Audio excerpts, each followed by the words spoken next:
What's the word? It's okay.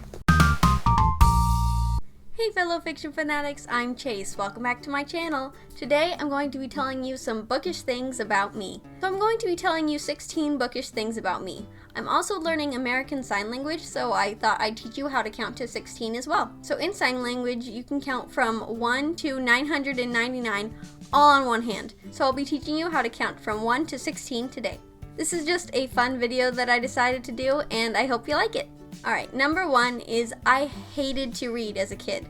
I couldn't stand reading. I thought it was just a chore and boring. For homework, we had to read for like 15 or 20 minutes, and I would literally sit in front of the clock so that I would only have to read for that amount of time. I never thought I could read big books. It wasn't until I read The Goose Girl by Shannon Hale that I really fell in love with reading. This book opened my eyes to the magic of reading, and I fell in love with this story and these characters. When I was little, I was so intimidated by page count. When I first picked this up, I never thought I'd be able to complete a book this big. And now this is the average size book that I read. So I'm very thankful to this book for opening my eyes to what reading could be.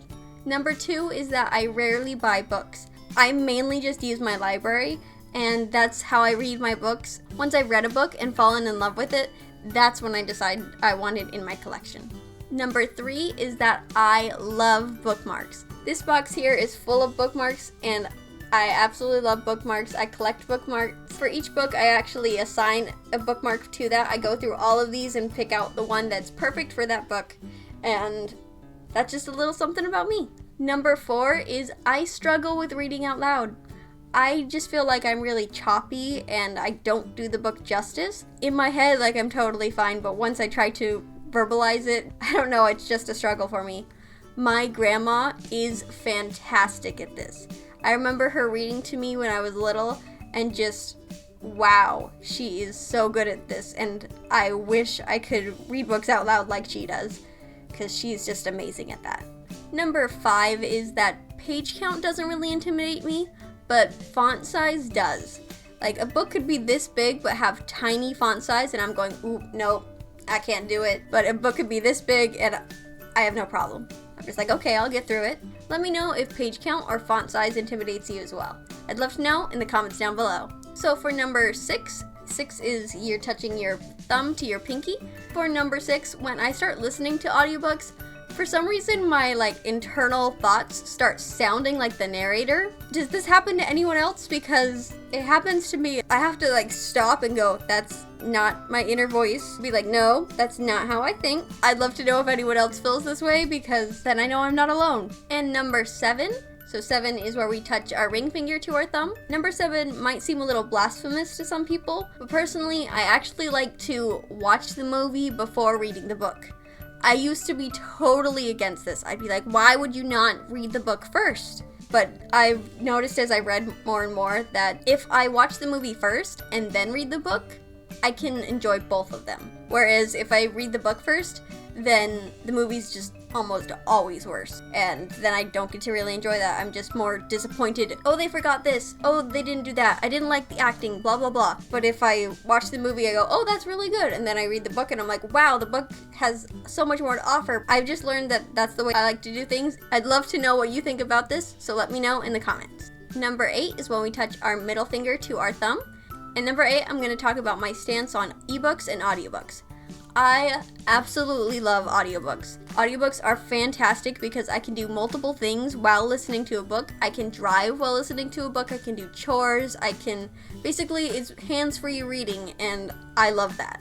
And then ebooks, I used to not like ebooks at all. But then I got an iPad and I realized I just don't like reading ebooks on my phone. I don't know why that makes a difference, really. And I do like the convenience of an ebook. Have a whole library at your fingertips, and it's much easier to have an e-reader, or if you want your phone, than to carry around a bunch of books. But I absolutely love physical books, and those are the ones I buy. I mainly get ebooks and audiobooks from my library when a physical book isn't available, but I really enjoy all these forms of reading. So yeah, that's my stance on ebooks and audiobooks, and I'd love to know what you think as well. Number 9 is when you touch your pointer finger to your thumb. For number 9, I know that some people, when they listen to audiobooks, they'll do those coloring books for adults. For me, it's like, oh my gosh, look at all the stuff I have to color in. and it's stressful for me for some reason. If I'm listening to an audiobook, I'll either be in my car or doing a bunch of other things. Sometimes I'll read along with the audiobook, but coloring books are not for me, and I'm not exactly sure why. So for number 10, you take your fist and have your thumb up and then you shake it. So number 10 is that I tab my books, but I do not annotate them. Mainly because I don't love my writing. I have a lot to say and I don't think I could fit that onto the side of a book or onto a post-it note. So instead I just take notes on my phone and tab those things so that I can reference the notes later on. So number 11 is when you flick up your pointer finger. Number 11 is that I hate spoilers. I cannot stand them. I want to experience it for myself, so this is so bad that I literally will hand a book that I haven't read to my husband and be like, can you tell me how many pages this is? Because I don't want to see what's on the last page. And I know some people out there will read the last sentence in a book to get them excited about reading it. I could never do that. It just blows my mind that people would actually do that. That is not for me, but to each his own, I guess. So 12 is very similar to 11. You flick up 2 fingers, like you're doing 2, but you're flicking it up. So number 12 is I very much dislike when the chapter titles are just the name of the characters or just the name of a place. An example of this could be in Geekarella. I listened to this as an audiobook and I took notes. I have no idea how to tab this yet because the titles are literally just the characters' names, Elle and Darian. So I definitely need to reread this and figure out where my notes actually go.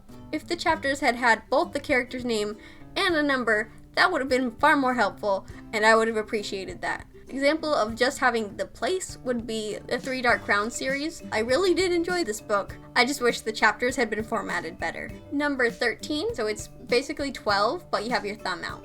It's more like come here. And 13 is that I never read the acknowledgements. I feel like acknowledgements are letters to people who have helped them throughout their process of writing the book, and they're not addressed to me, so why do I need to read them?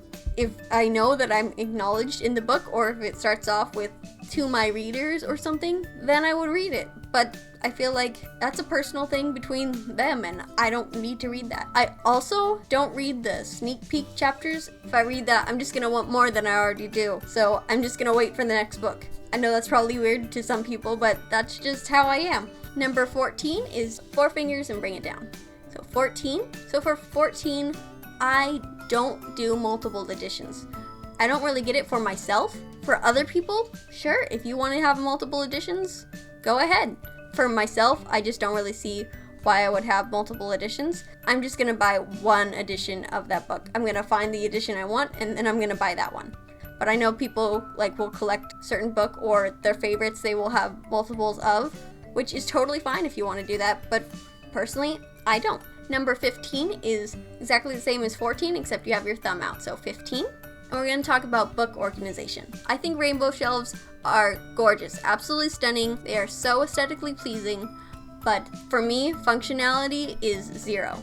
I could not do them personally because I do not like to split up my series, and I tried to do them with my standalone shelf, and I couldn't do it because I didn't have enough solid colored books. I have books that transition into different colors, and I'm like, where do these go? Does gold go with yellow? Is it on its own? I would love for someone to show me how to do it, but I guess it's just not the way I'm gonna have my books, even though I absolutely love seeing other people's bookshelves that way. So for 16, you flip your hand back around and you have your thumb touching your pinky on the side there, and then you shake it.